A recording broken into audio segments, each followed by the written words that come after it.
Hello, Sophie, Anarchist Mum here. Today I'm talking about Great Expectations, not the book.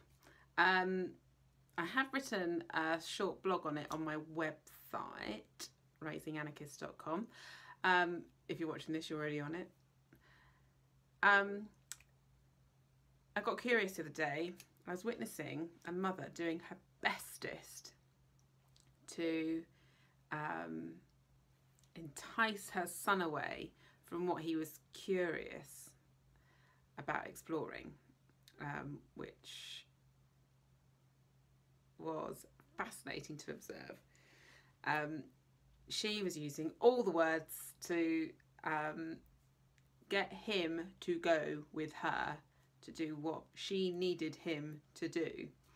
And I was earwigging and thinking, yeah, I've done that. Done that, yeah, done that. Oh, tried that, yes, tried that. Tried the force game. And it got me reflecting that as adults, what we use is words. And as children, I don't think this kid could have been more than 3 or 4. There were no words. There was minimal words. He just knew that's where he wanted to be. No, I want to be here. And then silence. Sitting, the power in that, and so it got me thinking that as adults we are well, as an adult and as a child, both have got demands. We are using words to enforce our demands, and the child is using action with minimal verbalization of their demand. Extraordinary stuff. I'd love to know if this is what you've experienced, and if you have had the compassion of seeing it as a child. But the child, I don't think this would have, well, it might have been the answer. I don't know what the solution would have been. However, play sort of seemed to finally become the solution. Had she gone in to be curious with what he was curious about, it may have just satisfied him to then walk with her, to meet her demand. If she had met his demand of, but I want to look at this, he would probably then have met her demand without the manipulation having to take place. It would have probably taken just as long for her to have sat with him to get him to do what she wanted him to do. It comes back to the whole thing of be is that I don't have to if I don't want to. It's been a big learning curve for me, because I was that mum, and I still can be sometimes, of, but I need you to do this. And I check myself. I have to think, no, okay, I've got to lean in to them.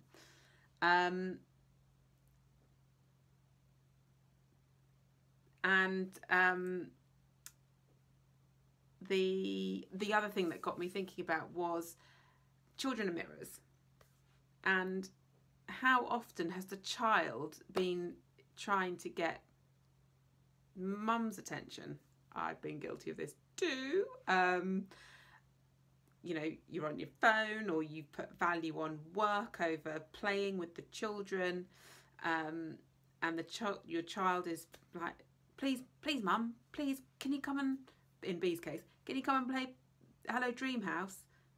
Come on mum, come and play. She does everything in her power to get me to go and sit and play with her. She's been working and building on this for a long time. She thought if she got a doll's house, I'd go and sit and play with her. I was thinking, if I get her a doll's house, she's just going to go and sit and play, and I can get on with my work. And then I realised what she was trying to do was exactly what I try and do when I say, come on, let's go and do this. I can entertain you. She's doing, I can do it too. I can entertain you too, mum, but I want you to connect this way with me. And it made me go back to my childhood of trying to get attention, I guess. And also when the value was play. And as children, the biggest value is play, or is being, or rolling in the grass, looking at the clouds, climbing a tree. That's their value. As an adult, our value has become work or cleaning, all the freaking mundane shit. but we put our value there because that's how we've been conditioned to. Unless you're one of those freaking amazing parents that goes, sod that, I'm playing. I do know a few. But I know that I can go and find myself suddenly fascinated by sweeping the floor over valuing my playtime with B. So yes, when did we forget about play to be of value to us? You think about it. Think about your school experience. Play is so minimal. It happens, you know, let's talk about free play in terms of break time, free as it can be.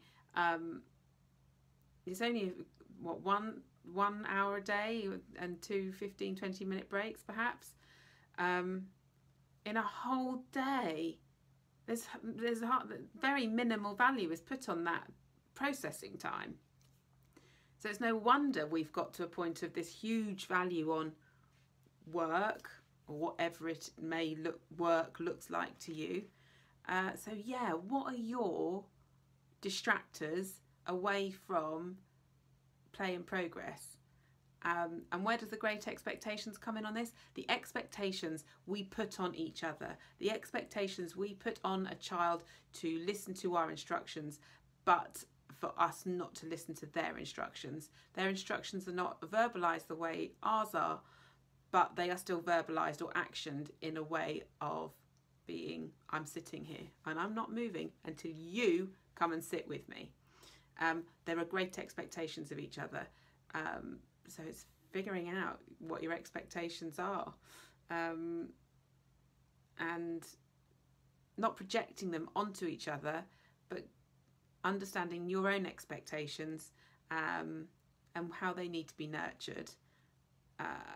And then when you understand your expectations, others will come with you, or in theory. Yeah, anyway, little one for today. Message me if anything's of interest or challenges you. See ya!